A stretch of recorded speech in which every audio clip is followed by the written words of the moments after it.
gente continua o nosso papo sobre a marcha que vai acontecer na quinta-feira, feriado, né?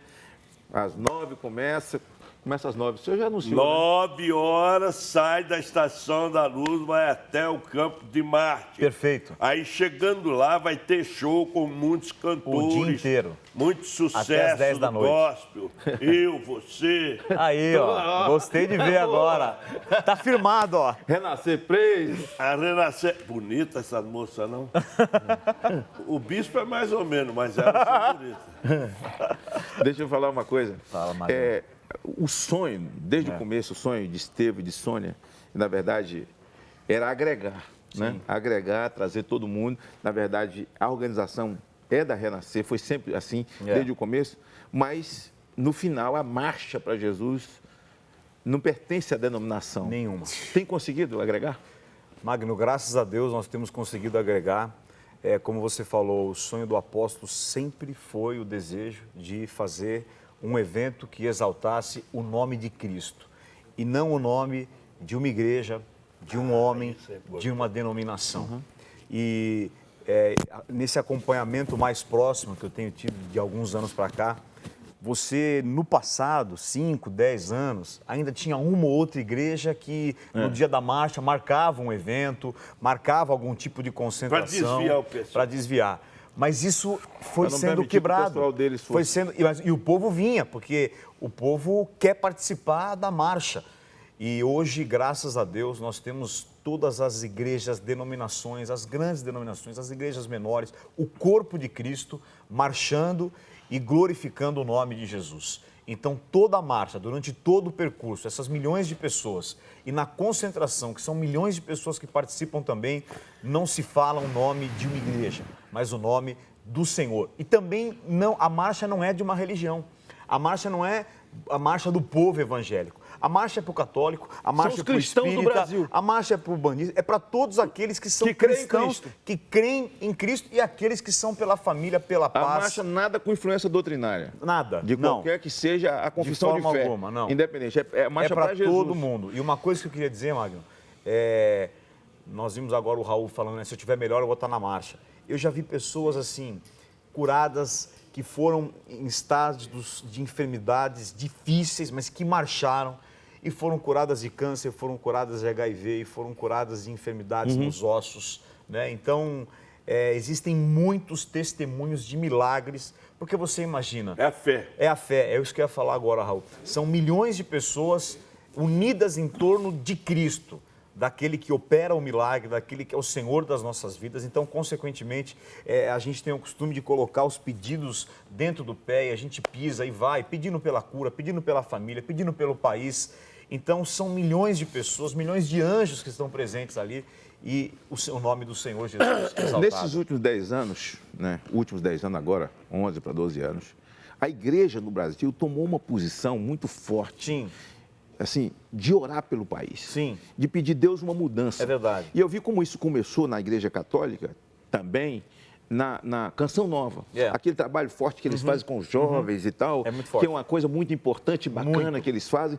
E todo mundo, os cristãos do Brasil começaram. Até porque essa vitória, essa quebra do viés ideológico, se deu com a unidade de cristãos. Eu não tenho dúvida disso. Católicos, evangélicos, não tenho dúvida disso. Se uniram para dizer, estamos defendendo nossos valores. É isso. Nossos filhos, o nascituro. Imagina esse talento se tivesse sido abortado. Então, nós somos fruto do nascituro. Nós estamos aqui porque nascemos. Amém. Você está nos assistindo porque você nasceu. Tantos outros poderiam estar fazendo a mesma coisa que você ou que nós, mas tiraram o direito à vida. Vocês foram abortados. Sim. Eles foram abortados. E eu digo, olha, milhões de medalhistas, de nadadoras, de corredores, de cantores, de artistas, de pregadores, de missionários, que poderiam ter sido e não foram. Porque eles foram abortados. Lhes tiraram o direito de viver. Então, nós nos unimos em defesa desses valores a partir do nascituro. Porque sem o nascituro não tem nada. Não tem nada. Sem o nascituro não existiria nem aqueles que estão aí pregando a favor do aborto. Sim. Da morte dos pequenos, né? E eu acho que isso também, isso é mundo espiritual. Olha, para mim, o decreto de Herodes, naqueles dias de Jesus, do seu nascimento, para matar os pequenos, porque ele temia um reino terreno de Cristo e temia que ele tomasse o seu reino. Aquele decreto no mundo espiritual, ele foi reeditado para essa última dispensação. Amém. Porque não tem nada mais violento. Seu Raul, hoje, A terceira causa morte no Brasil, terceira causa morte, é assustador, é suicídio de criança. Uau, não é que alguém matou uma criança, não. Ela é suicídio de criança. Terceira causa morte. E agora nós vemos esse caso aí dessas duas lésbicas. Sim. Que amputaram o pênis da criança. Sim. Depois moeram a criança, degolaram a criança. Isso aí sim eu chamo crime de homofobia. Eu publiquei isso.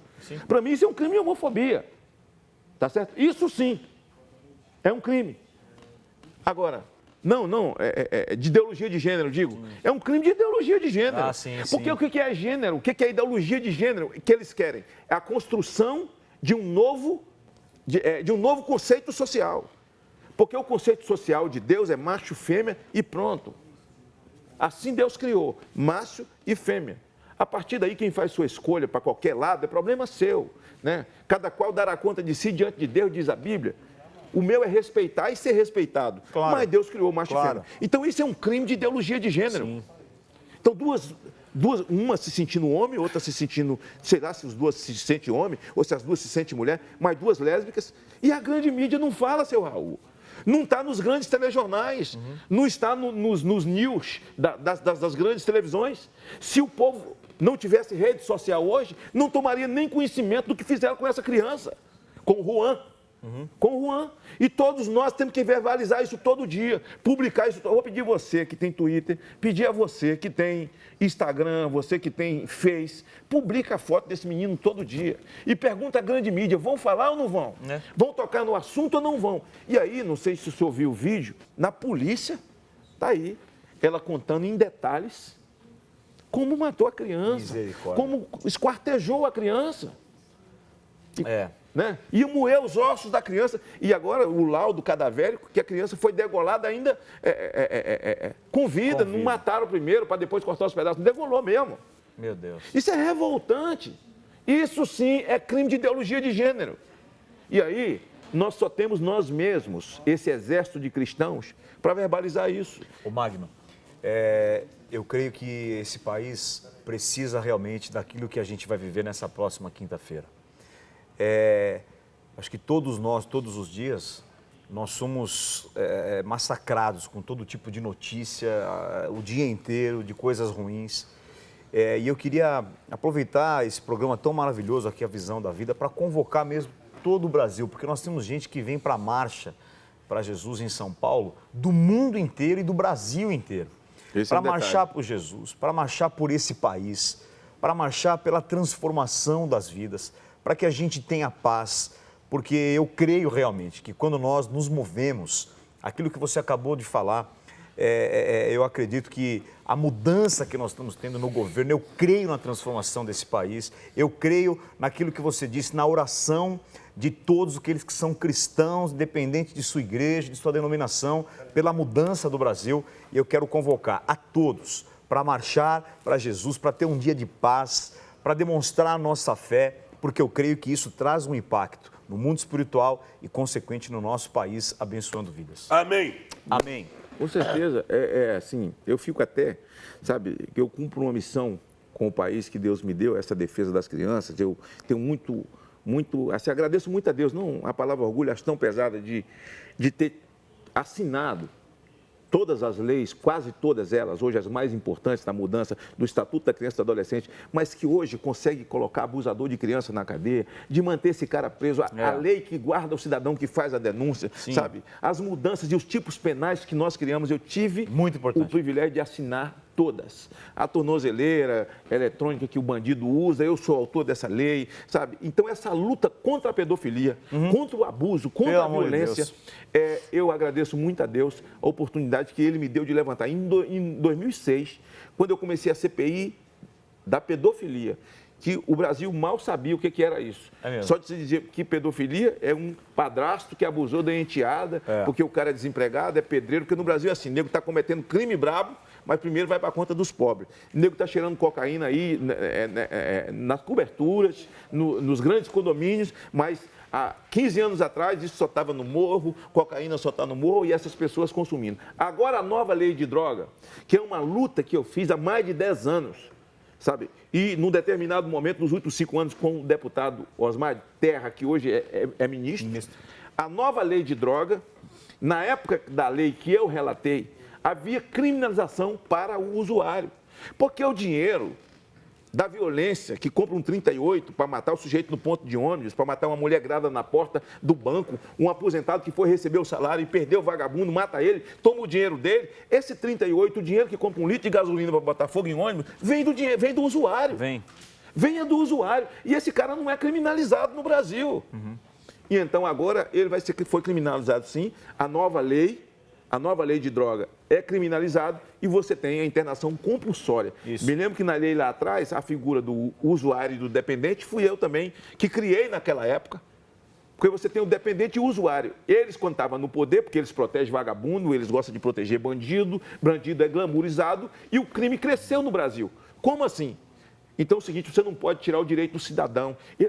Ele não pode ser internado compulsoriamente. Ele não pode sim. Porque o usuário é aquele que ainda trabalha. Sim.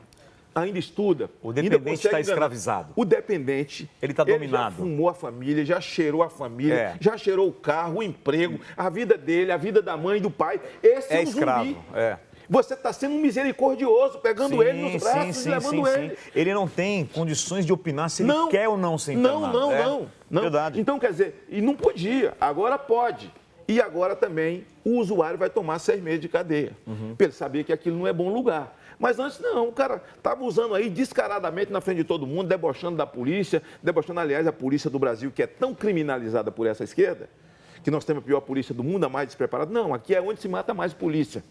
Aqui é onde se mata... Se a polícia que fosse despreparada e violenta, teria matado o Adélio Bispo no meio da multidão ali. Sim. Porque ele esfaqueou um cidadão no meio da multidão, um cara candidato a presidente da República, mas a polícia o pegou e entregou à justiça, e os seguidores de Bolsonaro, que Bolsonaro é violento, quem está com Bolsonaro é violento, ele só prega violência. Por que aquela multidão que estava ali não pisou no Adélio? Porque podia ter pisado ele, matar pisoteado. Ninguém pisou nele. Entregou ele à justiça. Verdade. E agora é preciso que, com isso tudo que veio à tona, eu queria tocar nesse assunto, eles achando que estão aí para difamar o Moro e o Dallagnol. Quer dizer, Moro, Dallagnol, nós estamos com vocês. Com certeza. O Brasil está com vocês. Com certeza. Não tem nada demais, todo juiz recebe o advogado, todo promotor recebe advogado, delegado recebe advogado, conversa. Olha, nós temos conversa gravada aí de ministro do Supremo com réu, com delatado, né? Com um cara com a fralda toda suja conversando com o ministro do Supremo. Ué, isso aí pode? Isso pode? Isso não vem a mim. Agora, se vocês se juntaram para conversar, para combinar, então quer dizer a justiça organizada contra o crime organizado. Amém. Né? Então nós continuamos acreditando e agora acreditando muito mais. Então essas coisas vêm à tona no Brasil, graças a Deus, num momento em que a gente pode falar de todas essas coisas. Então, o vagabundo agora vai ter que respeitar a polícia, vai ter que respeitar o juiz e a polícia, mais uma vez... O usuário vai em cana agora? Vai. 6 meses. 6 meses. Mas essa lei já existe. Não, é nova agora. E quando o PT chegou ao poder, eles não criminalizou mais o usuário. Eu fui o autor daquela lei que existia. Quando a lei votou no Senado, que chegou na Câmara, o relator na Câmara chamava-se Antônio Biscaia, do PT, que é um promotor do Rio de Janeiro, que tirou, eles tinham maioria absoluta, Lula era o próprio poder em si, né? Tirou e ficou livre. Né? Você pega o cara cheirando no meio da rua, na frente das crianças, ele só é levado para a delegacia para botar o nome dele. Só isso e solte ele, porque ele tem direito. Ele tem todos os direitos. Mas a partir de agora, ele vai ter 6 meses de cadeia para saber que aquilo não é bom lugar. Então é o seguinte, a medida socioeducativa, o juiz diz, olha, você vai ajudar a pintar o cemitério da cidade. Se apresente ao prefeito. Relatório, ele nunca apareceu aqui. Então você vai assistir filmes educativos. Relatório 30 dias depois, ele nunca pisou aqui. O juiz só tem isso, não tem moral para mais nada. Não tem uma carta na manga para dizer, olha, te dei as 2 oportunidades, agora eu te prendo. Não existe isso, eles não têm o que temer. Eles viviam exatamente, é igual um homem. Eu tenho uma neta de 3 anos de idade, ela já nasceu com as 100 frases decoradas, a filha de Carla. Fala mais do que a boca, mas é desde 1 ano. Puxou quem? Puxou o vô. Ela puxou a mãe. Puxou o vô. Puxou quem? Puxou o vô. Puxou quem? Minha mãe puxou o avô. Né? Rapaz, aí você pega um macho com 17 anos, 16, 15, estupra, sequestra e mata. Meu Deus. Quando você vai à polícia, bota a mão, tira a mão de mim, que eu conheço os meus direitos. E é verdade, ele só tem direito. E aí vem direitos humanos e diz, não, ele é vítima da sociedade. Não é Maria do Rosário? Né? Ele é vítima da sociedade. E aí glamoriza bandido, nós chegamos onde nós chegamos. Né? Aí você pega a sua netinha lá, filha de Raulzinho, ela pega um jogo desse de internet e ela desmoraliza o computador. De tanto que sabe. Mas o de 17 anos não sabe porque matou, porque estuprou, porque pegou uma mãe de família grávida no ponto de ônibus, mata ela e o feto para tomar um celular, para depois trocar por uma pedra de caca, mas tira a mão dele porque ele é vítima da sociedade. Né, Maria do Rosário? Ele não sabe o que fez, né? Ele não sabe o que fez. E agora você tem todo esse rolo, descobre que o cara é do PSOL, o cara é ligado ao suplente de Jean Willis. Sim. O marido, não sei quem é o marido, quem é a mulher, se é o que tem o bigode ou que não tem. O marido foi preso por espionagem. Jean Willis fugiu do Brasil porque estava ameaçado de morte. E realmente ele estava, isso aí não é mentira. Ele foi embora, deixou o mandato dele, passou por suplente o mandato e foi embora para ser protegido pelas ONGs da ONU, que é presidente do puxadinho de direitos humanos é Michelle Bachelet, do Chile, que é de esquerda, e agora é o pessoal de Maduro que vão assumir a área de segurança pública de discussão da ONU. É uma brincadeira de mau gosto. Então, as pessoas pensam que é mentira do Jean Willis. É verdade. Ele foi ameaçado de morte. Eu tenho um e-mail que ele recebeu do cara. Só que o e-mail que ele recebeu do cara, o cara ameaça duas pessoas, não é só ele. Certo? Fala que vai matar, que vai mandar antrax para dentro da casa da pessoa, dentro de envelope. Fala um monte de coisa do jeito que ele ia matar, que ele ia fazer. E para calar a boca. Só que o e-mail não foi só para ele. O cara mandou um e-mail para ele e para mim. Uau. O e-mail de Jean Willis é direcionado a nós dois. A ameaça de morte é para ele e para mim. Só que eu estou aqui. Não tem nada disso. A Polícia do Senado investigou, passou para a Polícia Federal, rastrearam o cara, acharam o cara. O cara está preso, foi preso em Miami, pegou 40 anos.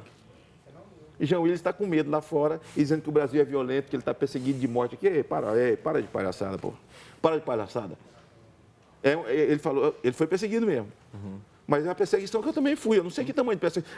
Mas é diferente. Medo eu conheço de ouvir falar. Eu nunca fui apresentado e a diferença é muito grande. Mas é esse o Brasil. Nós estamos vivendo um momento de mudança absoluta e nós precisamos agradecer a Deus por causa dessa unidade de cristãos do Brasil. Amém. Cláston, isso aqui é bom para tosse, senhor Raul.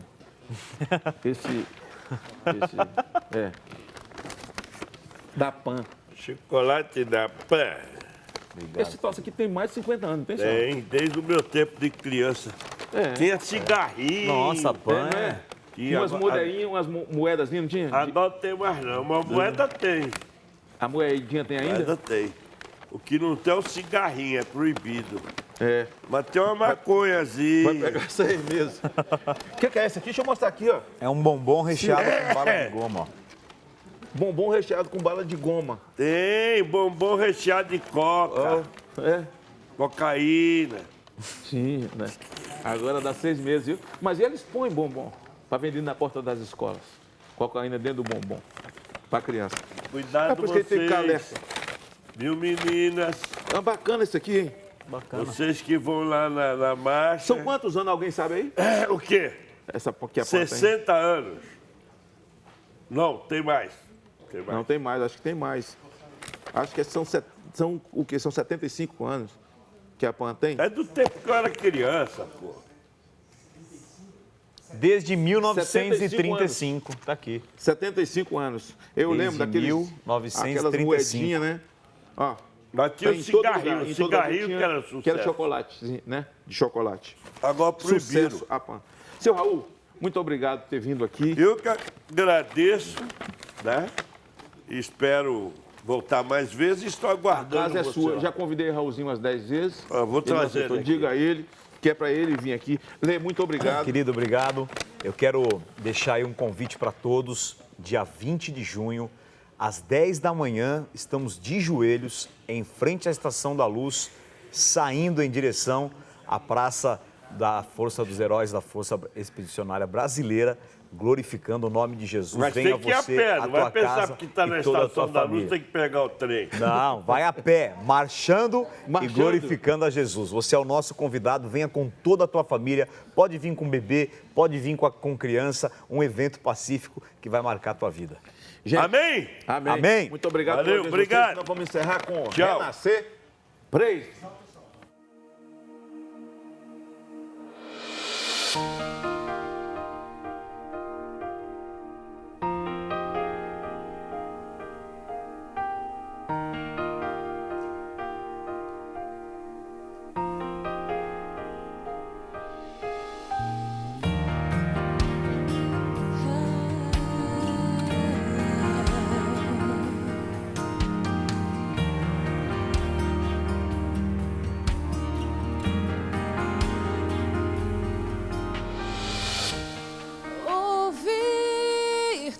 voz me chamando pra viver melhor do que as guerras e morte roubaram de mim. Som que liberta, luz de vida que me invade.